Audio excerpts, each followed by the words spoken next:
शुक्लाम्बरधरं विष्णुं शशिवर्णं चतुर्भुजं प्रसन्नवदनं ध्यायेत् सर्वविघ्नोपशान्तये। यस्य त्विरदवक्त्राद्या पारिषद्या परिषतं विघ्नं निघ्नन्ति सततं विश्वक्सेनं तमाश्रये। व्यासं वसिष्ठनप्तारं शक्ते पौत्रमकल्मषं पराशरात्मजं वन्दे सुखतातं तपोनिधिं। व्यासाय विष्णुरूपाय व्यासरूपाय विष्णवे नमो वै ब्रह्मनिधये वासिष्ठाय नमो नमः।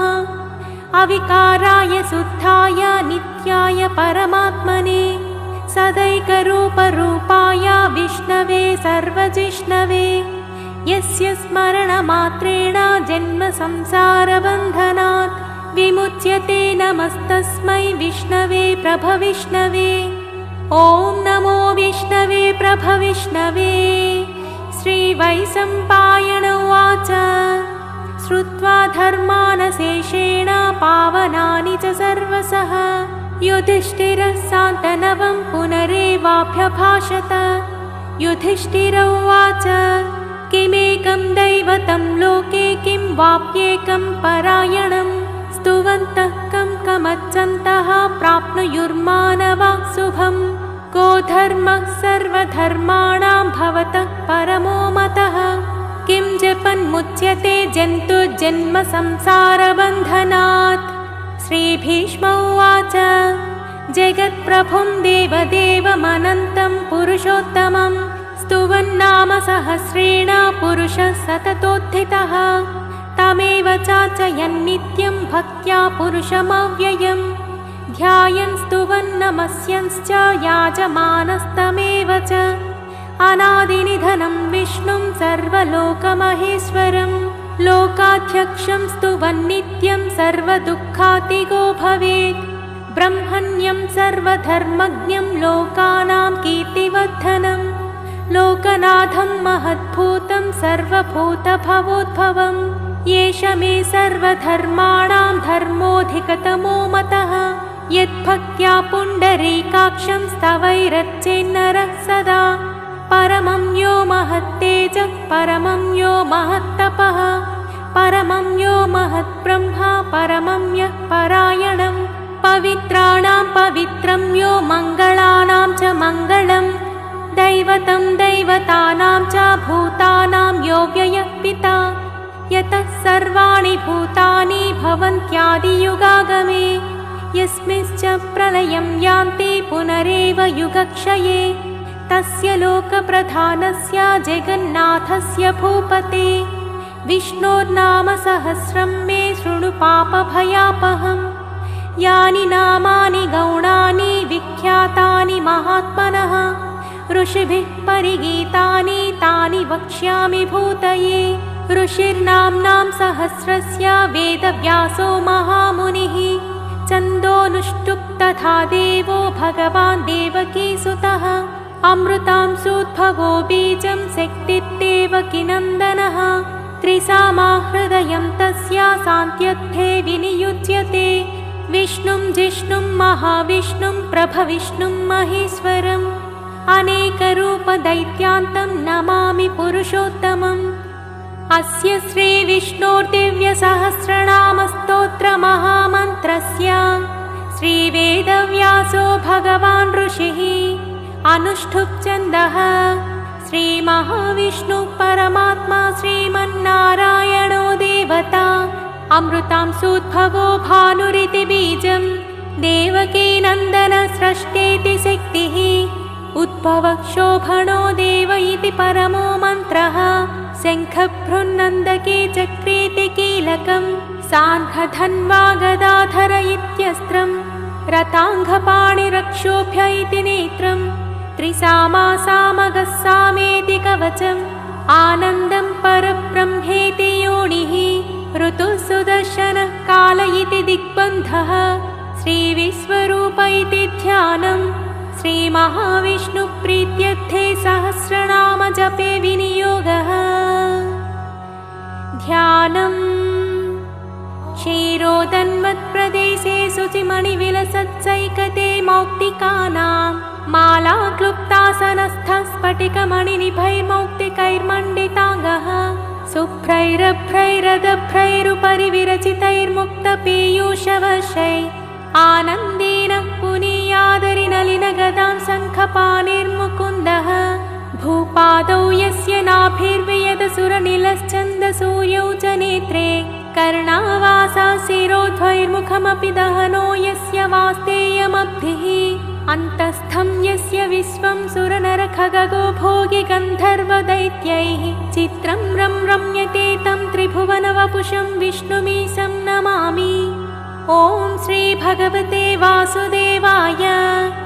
शान्ताकारं भुजगशयनं पद्मनाभं सुरेशं विश्वाकारं गगनसदृशं मेघवर्णं शुभाङ्गं लक्ष्मीकान्तं कमलनयनं योगिहृत्थान्नगम्यं वन्दे विष्णुं भवभयहरं सर्वलोकैकनाथं मेघश्यामं पीतकौसेयवासं श्रीवत्साङ्कं कौस्तुभोद्भासिताङ्गं पुण्योपेतं पुण्डरीकायताक्षं विष्णुं वन्दे सर्वलोकैकनाथम्। नमः समस्तभूतानामादिभूताय भूभृते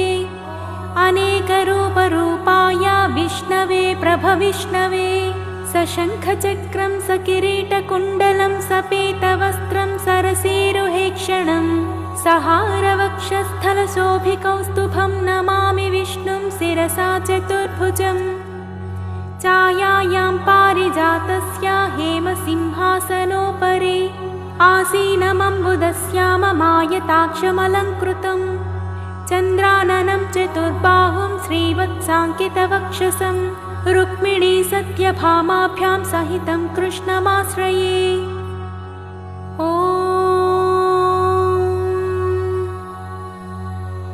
विश्वं विष्णुर्वषट्कारो भूतभव्यभवत्प्रभुः भूतकृद्भूतभृद्भावो भूतात्मा भूतभावनः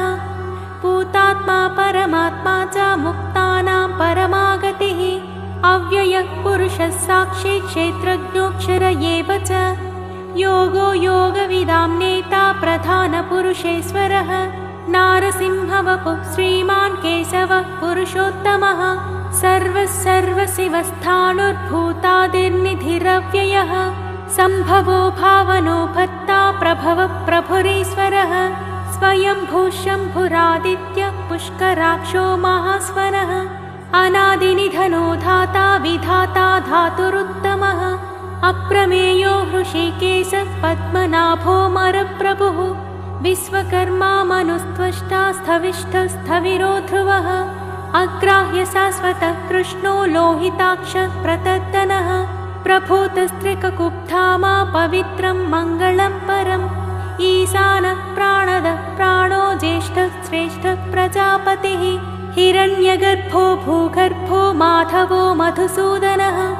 ईश्वरो विक्रमी धन्वी मेधावी विक्रमः क्रमः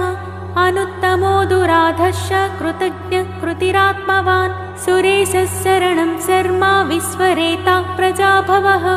अजः सर्वेश्वरः सिद्धः सिद्धः सर्वादिरच्युतः वृषा कपिरमेयात्मा सर्वयोगविनिसृतः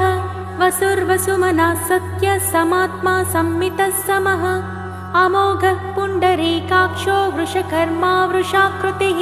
रुद्रो बहुशिरा बभ्रुर्विश्वयोनिः शुचिस्रवाः अमृतः शाश्वतस्थाणुर्वरारोहो महातपाः सर्वगः सर्वविद्भानुर्विश्वक्सेनो जनार्दनः वेदो वेदविदव्यङ्गो वेदाङ्गो वेदविक्तविः लोकाध्यक्षः सुराध्यक्षो धर्माध्यक्षः कृताकृतः चतुरात्मा चतुर्व्यूहश्चतुर्धंष्ट्रश्चतुर्भुजः भ्राजिष्णुर्भोजनं भोक्ता सहिष्णुर्जगदादिजः अनघो विजयो जेता विश्वयोनिः पुनर्वसुः उपेन्द्रो वामनः प्रांशुरमोघः सुचिरुचितः अतीन्द्रः सङ्ग्रहः सर्गो धृतात्मा नियमो यमः वेद्यो वैद्यः सदा योगी वीरः माधवो मधुः अतीन्द्रियो महामायो महोत्साहो महाबलः महाबुद्धिर्महावीर्यो महाशक्तिर्महाद्युतिः अनिर्देश्य वपुः श्रीमानमेयात्मा महादिधृत् महेश्वासो महीभर्ता श्रीनिवासः सताङ्गतिः अनिरुद्धः सुरानन्दो गोविन्दो गोविदाम्पतिः मरीचित्तमनोहंसः सुपर्णो भुजगोत्तमः हिरण्यनाभः सुतपाः पद्मनाभः प्रजापतिः अमृत्युत्सर्वदृक्सिंहः सन्धाता सन्धिमान् स्थिरः अजो दुर्मशनः शास्ता विश्रुतात्मा सुरारिः गुरुर्गुरुतमो धाम सत्यः सत्यपराक्रमः निमिषो निमिषस्रग्वी वाचस्पतिरुदारधीः अग्रणिर्ग्रामणीः श्रीमन्न्यायो नेता समीरणः सहस्रमूर्धा विश्वात्मा सहस्राक्षः सहस्रपात् आवर्तनो निवृत्तात्मा संवृतः सम्प्रमर्दनः आहः संवर्तको वह्निरनिलो धरणीधरः सुप्रसादः प्रसन्नात्मा विश्वसृड्विश्वभुग्विपुः सत्कर्ता सत्कृतः साधुज्जह्नुः नारायणो नरः असङ्ख्येयो प्रमेयात्मा विशिष्टः शिष्टकृच्छुचिः सिद्धार्थः सिद्धसङ्कल्पः सिद्धिदसिद्धिसाधनः वृषा हि वृषभो विष्णुर्वृषपर्वा वृषोदरः वर्धनो वर्धमानश्च विवक्ता श्रुतिसागरः सुभुजो दुद्धरो वाग्मी महेन्द्रो वसुदो वसुः नैकरूपो बृहद्रूपः सिपिविष्टः प्रकाशनः ओजस्तेजोद्युतिधरः प्रकाशात्मा प्रतापनः बुद्धस्पष्टाक्षरो मन्त्रश्चन्द्रांशुर्भास्करद्युतिः अमृतांशोद्भवो भानुः ससबिन्दुः सुरेश्वरः औषधं जगतः सेतुः सत्यधर्मपराक्रमः भूतभव्यभवन्नादः पवनः पावनो नलः कामः कामकृत्कान्तः कामः कामप्रदः प्रभुः युगादिकृत्युगावर्तो नैकमायो महासनः अदृश्यो व्यक्तरूपश्च सहस्रजिदनन्तजित् इष्टो विशिष्टः शिष्टेष्टः शिखण्डी नहुषो वृषः क्रोधः क्रोधकृत्कर्ता विश्वबाहुर्महीधरः अच्युतः प्रतिदः प्राणः प्राणदो वासवानुजः अपां निधिरधिष्ठानमप्रमत्तः प्रतिष्ठितः स्कन्दः स्कन्दधरो धुर्यो वरदो वायुवाहनः वासुदेवो बृहद्भानुरादिदेवः पुनन्दरः अशोकस्तारणस्तारासूरः सौरिज्जनेश्वरः अनुकूलः सतावत्तः पद्मी पद्मनिभेक्षणः पद्मनाभोरविन्दाक्षः पद्मगर्भः शरीरभृत् महर्तिर्रुद्धो वृद्धात्मा महाक्षो गरुडध्वजः अतुलः सरभो भीमः समयज्ञो हरिर्हरिः सर्वलक्षणलक्षण्यो लक्ष्मीवान् समितिञ्जयः विक्षरो रोहितो मार्गो हेतुर्दामोदरः सहः महीधरो महाभागो वेगवानमितासनः उद्भवक्षोभणो देव श्रीगर्भः परमेश्वरः करणं कारणं कर्ता विकर्ता गहनो गुहः व्यवसायो व्यवस्थानः संस्थानः स्थानदो ध्रुवः परत्ते परमस्पष्टस्तुष्टः पुष्टः सुभेक्षणः रामो विरामो विरजो मार्गो नेयो नयो नयः वीरः शक्तिमतां श्रेष्ठो धर्मो धर्मविदुत्तमः वैकुण्ठः पुरुषः प्राणः प्राणदः प्रणवः पृथुः हिरण्यगर्भः शत्रुघ्नो व्याप्तो वायुरथोक्षजः ऋतुः सुदर्शनः कालः परमेष्ठे परिग्रहः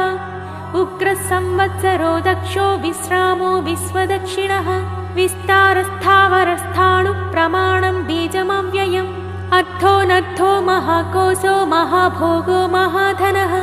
अनिर्विन्नस्थविष्टो भूधर्मयूपो महामकः नक्षत्रनेमिर्नक्षत्री क्षमः क्षामः समीहनः यज्ञयुज्यो महेज्यश्च क्रतुः सत्रं सताङ्गतिः सर्वदस्य विमुक्तात्मा सर्वज्ञो ज्ञानमुत्तमम् सुव्रतः सुमुखः सूक्ष्मः सुघोषः सुखदः सुहृत् मनोहरो जितक्रोधो वीरबाहुर्विदारणः स्वापनस्ववसो व्यापी नैकात्मा नैककर्मकृत् वत्सरो वत्सलो वत्सी रत्नगर्भो धनेश्वरः धर्मगुप्धर्मकृद्धर्मे सदसत्करमक्षरम् अविज्ञाता सहस्रांशुर्विधाता कृतलक्षणः गभस्तिनेमिः सत्त्वस्तः सिंहो भूतमहेश्वरः आदिदेवो महादेवो देवेशो देवभृद्गुरुः उत्तरो गोपतिर्गोप्ता ज्ञानगम्यः पुरातनः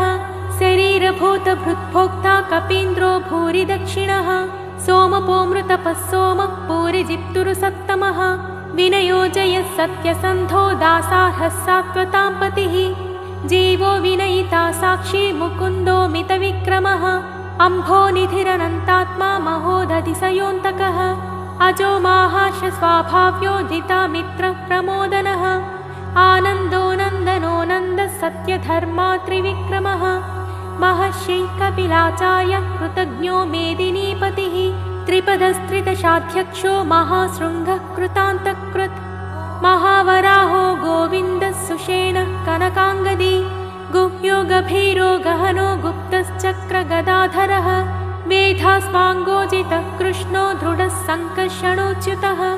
वरुणो वारुणो वृक्षः पुष्कराक्षो महामनाः भगवान् भगहानन्दी वनमाली हलायुधः आदित्यो ज्योतिरादित्यः सहिष्णुर्गतिसत्तमः सुधन्वा खण्डपरशुर्तारुणो द्रविणप्रदः दिवि स्पृक्सर्वदृग्व्यासो वाचस्पतिरयो निजः त्रिसामा सामगः सामा निर्वाणं भेषजं विशक् सन्न्यासकृच्छमः शान्तो निष्ठा शान्तिः परायणं शुभाङ्गः शान्तिदस्रष्टा कुमुदः कुवलेशयः गोहितो गोपतिर्गोप्ता वृषभाक्षो वृषप्रियः अनिवर्ती निवृत्तात्मा संक्षेप्ता क्षेमकृच्छिवः श्रीवत्सवक्षा श्रीवास श्रीपति श्रीमताम्बरः श्रीधः श्रीस श्रीनिवास श्रीनिधि श्रीविभावनः श्रीधर श्रीकर श्रेय श्रीमान् लोकत्रयाश्रयः स्वक्षस्वङ्गः सतानन्दो नन्दिज्योतिर्गणेश्वरः विजितात्मा विधेयात्मा सत्कीर्तिश्चिन्न संशयः उदीर्णः सर्वतश्चक्षुरणी शाश्वतस्थिरः भूषयो भूषणो भूतिर्विशोकः शोकनाशनः अच्छिष्मानच्चितः कुम्भो विशुद्धात्मा विशोधनः अनिरुद्धो प्रतिरतः प्रद्युम्नो मितविक्रमः कालनेमिनिहावीरः सौरिः सूरजनेश्वरः त्रिलोकात्मा त्रिलोकेशः केशवः केशिहा हरिः कामदेवः कामपालः कामी कान्तः कृतागमः अनिर्देश्य वपुर्विष्णुर्वीरोऽनन्तो धनञ्जयः ब्रह्मण्यो ब्रह्मकृत् ब्रह्मा ब्रह्म ब्रह्मविवर्धनः ब्रह्मविद् ब्राह्मणो ब्रह्मी ब्रह्मज्ञो ब्राह्मणप्रियः महाक्रमो महाकर्मा महातेजा महोरगः महाक्रतुर्महायज्वा महायज्ञो महाहविः स्तव्यस्तव प्रियस्तोत्रं स्तुतिस्तोतारणप्रियः पूर्णः पूरयिता पुण्यः पुण्यकीर्तिरनामयः मनोजवस्तिस्थकरो वसुरेता वसुप्रदः वसुप्रदो वासुदेवो वसुर्वसुमनाहविः सत्कृतिः सत्कृतिः सत्ता सद्भूतिः सत्परायणः सूरसेनो यदुश्रेष्ठः सन्निवासः सुयामुनः भूतावासो वासुदेवः सर्वासु निलयो नलः दर्पः दर्पदो दृप्तो दुर्धरोऽथापराजितः विश्वमूर्तिर्महामूर्तिर्दीप्तमूर्तिरमूर्तिमान् अनेकमूर्तिरव्यक्तः शतमूर्तिः शताननः एको नैकस्तवः कः किं यत्तत्पदमनुत्तमम् लोकबन्धुर्लोकनाथो माधवो भक्तवत्सलः सुवर्णवर्णो हेमाङ्गो वराङ्गश्चन्दनाङ्गदी वीरः विषमाशून्यो घृतासीरचलश्चलः अमानीमानदो मान्यो लोकस्वामी त्रिलोकधृत् सुमेधा मेधजो धन्यः सत्यमेधाधराधरः तेजो वृषोद्युतिधरः सर्वशस्त्रभृताम्बरः प्रग्रहो निग्रहो व्यग्रो नैकशृङ्गो गदाग्रजः चतुर्मूर्तिश्चतुर्बाहुश्चतुर्व्यूहश्चतुर्गतिः चतुरात्मा चतुर्भावश्चतुर्वेदविदेकपात् सुमावर्तो निवृत्तात्मा दुर्जयो दुरतिक्रमः दुर्लभो दुर्गमो दुर्गो दुरावासो दुरारिः शुभाङ्गो लोकसारङ्गः सुतन्तुस्तन्तुवर्धनः इन्द्रकर्मा महाकर्मा कृतकर्मा कृतागमः उद्भवः सुन्दरः सुन्दो रत्ननाभः सुलोचनः अर्को वाजसनशृङ्गी जयन्तः सर्वविजयी सुवर्णबिन्दुरक्षोभ्यः सर्वभागीश्वरेश्वरः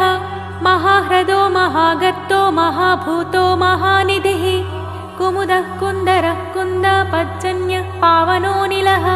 अमृतांसोऽमृतवपुः सर्वज्ञः सर्वतोमुखः सुलभः सुव्रतः सिद्धः शत्रुजिच्चत्रुतापनः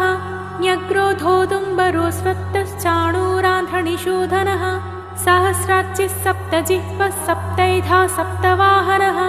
अमूर्तिरनघोचिन्त्यो भयत्कृद्भयनाशनः अणुर्बृहत्कृशस्थूलो गुणबृन्निर्गुणो महान् अद्रुतस्वद्रुतस्वास्थ्या प्राग्वंशो वंशवर्धनः भारभृत्कथितो योगी योगीशः सर्वकामदः आश्रमश्रमणक्षामः सुपर्णो वायुवाहनः धनुर्धरो धनुर्वेदो दण्डो दमयिता दमः अपराजितः सर्वसहो नियन्ता नियमो यमः सत्त्ववान् सात्विकः सत्यः सत्यधर्मपरायणः अभिप्रायः प्रियर्होर्हः प्रियकृत्प्रीतिवर्धनः विहाय सगतिर्ज्योतिः सुरुचिर्हुत भुग्विभुः रविर्विलोचनः सूर्यः सविता रविलोचनः अनन्तो हुत भुग्भोक्ता सुखदो नैकजोग्रजः अनिर्विण्णः सदामर्षि लोकाधिष्ठानमद्भुतः सनातनतमः कपिलः कपिरव्ययः स्वस्ति दस्वस्ति कृत्स्वस्ति स्वस्ति भुक्स्वस्ति दक्षिणः अरौत्रः कुण्डली चक्री विक्रम्योचितशासनः सिद्धातिगसिद्धसः शिशिरः सर्वरीकरः अक्रूरः पेशलो दक्षो दक्षिणः क्षमिणाम्बरः विद्युत्तमो वीतभयः पुण्यश्रवणकीर्तनः उत्तारणो दुष्कृतिः पुण्यो दुःस्वप्ननाशनः वीरः रक्षणः सन्तो जीवनं पर्यवस्थितः अनन्तरूपोऽनन्त श्रीचितमन्युर्भयापहः चतुरस्रो गभीरात्मा विदिशो व्यादिशो दिशः अनादिर्भूर्भुवो लक्ष्मीः सुवीरो रुचिराङ्गदः जननो जनजन्मादिर्भीमो भीमपराक्रमः आधारनिलयो धाता पुष्पहासः प्रजागरः ऊर्ध्वगः सत्पथाचारः प्राणदः प्रणवः पनः प्रमाणं प्राणनिलयः प्राणभृत्पाणजीवनः तत्त्वं तत्त्वविदेकात्मा जन्म मृत्युजरातिगः भूर्भुवस्वस्थरुस्तारः सविता प्रपितामहः यज्ञो यज्ञपतिर्यजा यज्ञाङ्गो यज्ञवाहनः यज्ञभृत्यज्ञकृत्यग्नि यज्ञभुग्यज्ञसाधनः यज्ञान्तकृत्यज्ञगुह्यमन्नमन्नादयेव च आत्मयोनिस्वयं जातो वैखानः सामगायनः देवकीनन्दनस्रष्टा क्षितीशः पापनाशनः शङ्खबृन्नन्दकी चक्रे साङ्घधन्वा गदाधरः रथाङ्गपाणिरक्षोभ्यः सर्वप्रहरणायुधः श्रीसर्वप्रहरणायुध ॐ नम इति वनमाली गदी साङ्घी शङ्खी चक्री च नन्दकी श्रीमान्नारायणो विष्णुर्वासुदेवोऽभिरक्षतु वनमाली गदी शाङ्घी शङ्खी चक्री च नन्दकी श्रीमान्नारायणो विष्णुर्वासुदेवोऽभिरक्षतु वनमाली गदी शाङ्घी शङ्खी चक्री च नन्दकी श्रीमान्नारायणो विष्णुर्वासुदेवोऽभिरक्षतु इतीदं कीर्तनीयस्य केशवस्य महात्मनः नाम्नां सहस्रं दिव्यानामशेषेण प्रकीर्तितं य इदं शृणुयान्नित्यं यश्चापि परिकीर्तयेत् नाशुभं प्राप्नुयात् किञ्चित् सोमुत्रेह च मानवः वेदान्तगो ब्राह्मणः स्यात् क्षत्रियो विजयी भवेत् वैश्यो धनः समृद्धः स्यात् शूद्रः सुखमवाप्नुयात् धर्मार्थी प्राप्नुयात् धर्ममर्थार्थी चार्थमाप्नुयात् कामानवाप्नुयात् कामी प्रजार्थी चाप्नुयात् प्रजाः भक्तिमान्यः सदोत्थाय शुचिस्तद्गतमानसः सहस्रं वासुदेवस्य नाम्नामेतत् प्रकीर्तयेत् यशः प्राप्नोति विपुलं याति प्राधान्यमेव च अचलां श्रियमाप्नोति श्रेयः प्राप्नोत्यनुत्तमम् न भयं क्वचिदाप्नोति वीर्यं तेजश्च विन्दति भवत्यरोगोद्युतिमान् बलरूपगुणान्वितः रोगार्तो मुच्यते रोगात् बद्धो मुच्येत बन्धनात् भयान्मुच्येत भीतस्तो मुच्येतापन्नापदः दुर्गान्यतितरत्यासु पुरुषः पुरुषोत्तमम् स्तुवन्नाम सहस्रेण नित्यं भक्तिसमन्वितः वासुदेवाश्रयो मत्यो वासुदेवपरायणः सर्वपापविशुद्धात्मा याति ब्रह्म सनातनं न वासुदेवभक्तानां शुभं विद्यते क्वचित् जन्म मृत्युजरा व्याधिभयं नैवोपजायते इमं स्तवमधीयानः श्रद्धा भक्तिसमन्वितः युज्येतात्मा सुखक्षान्ति श्रीधृतिस्मृतिकीर्तिभिः न क्रोधो न च मात्सर्यं न लोभो नाशुभामतिः भवन्ति कृतपुण्यानां भक्तानां पुरुषोत्तमे ध्वजचन्द्रार्कनक्षत्रं खं दिशो भूर्महोदधिः वासुदेवस्य वीर्येण विधृतानि महात्मनः ससुरासुरगन्धर्वं सयक्षोरगराक्षसं जगद्वसे वर्ततेदं कृष्णस्य सचराचरम् इन्द्रियाणि मनोबुद्धिः सत्त्वं तेजोबलं धृतिः वासुदेवात्मकान्याहुः क्षेत्रं क्षेत्रज्ञ एव च सर्वागमानामाचारः प्रथमं परिकल्पितः आचारप्रभवो धर्मो धर्मस्य प्रभुरच्युतः ऋषयः पितरो देवा महाभूतानि धातवः जङ्गमाजङ्गमं चेदं जगन्नारायणोद्भवम् योगो ज्ञानं तथा साङ्ख्यं विद्या शिल्पादिकर्म च वेदाशास्त्राणि विज्ञानमेतत् सर्वं जनार्दनात् एको विष्णुर्महद्भूतं पृथग्भूतान्यनेकशः त्रीन् लोकान् व्याप्य भूतात्मा भुङ्क्ते विश्वभुगव्ययः इमं स्तवं भगवतो विष्णो व्यासेन कीर्तितं पठेद्य इच्छेत् पुरुषः श्रेयः प्राप्तुं सुखानि च विश्वेश्वरमजं देवं जगतः प्रभुमव्ययम् भजन्ति ये पुष्कराक्षं न ते यान्ति पराभवम् ॐ नमः इति अर्जुन उवाच पद्मपत्रविशालाक्ष पद्मनाभसुरोत्तम भक्तानामनुरक्तानां त्राता भव जनार्दन श्रीभगवानुवाच यो मां नाम सहस्रेण स्तोतुमिच्छति पाण्डव सोऽहमेकेन श्लोकेन स्तुत एव न संशयः ॐ नमः इति व्यास उवाच वासनद्वासुदेवस्य वासितं ते जगत्त्रयं सर्वभूतनिवासोऽसि वासुदेव नमोऽस्तु ते श्रीवासुदेव नमोऽस्तु ॐ नमः इति पार्वत्युवाच केनोपायेन लघुना विष्णोर्नाम सहस्रकम् पठ्यते पण्डितैर्नित्यं श्रोतुमिच्छाम्यहं प्रभो ईश्वर उवाच श्रीराम राम रामेति रमे रामे मनोरमे सहस्रनाम तत्तुल्यं रामनामवरानने श्रीराम राम रामेति रमे रामे मनोरमे सहस्रनाम तत्तुल्यं रामनामवरानने श्रीराम राम रामेति रमे रामे मनोरमे सहस्रनाम तत्तुल्यं रामनामवरानने रामनामवरानन ॐ नमः इति ब्रह्मोवाच नमोऽस्वनन्ताय सहस्रमूर्तये सहस्रपादाक्षि शिरोरुबाहवे सहस्रनाम्ने पुरुषाय शाश्वते सहस्रकोटियुगधारिणे नमः सहस्रकोटियुगधारिणे ॐ नमः इति सञ्जय उवाच यत्र योगेश्वरः कृष्णो यत्र पार्थो धनुर्धरः तत्र श्रीर्विजयो भूतिर्ध्रुवा नीतिर्मतिर्मम श्रीभगवानुवाच अनन्याश्चिन्तयन्तो मां ये जनाः पर्युपासते तेषां नित्याभियुक्तानां योगक्षेमं वहाम्यहम् परित्राणाय साधूनां विनाशाय च दुष्कृताम् धर्मसंस्थापनार्थाय सम्भवामि युगे युगे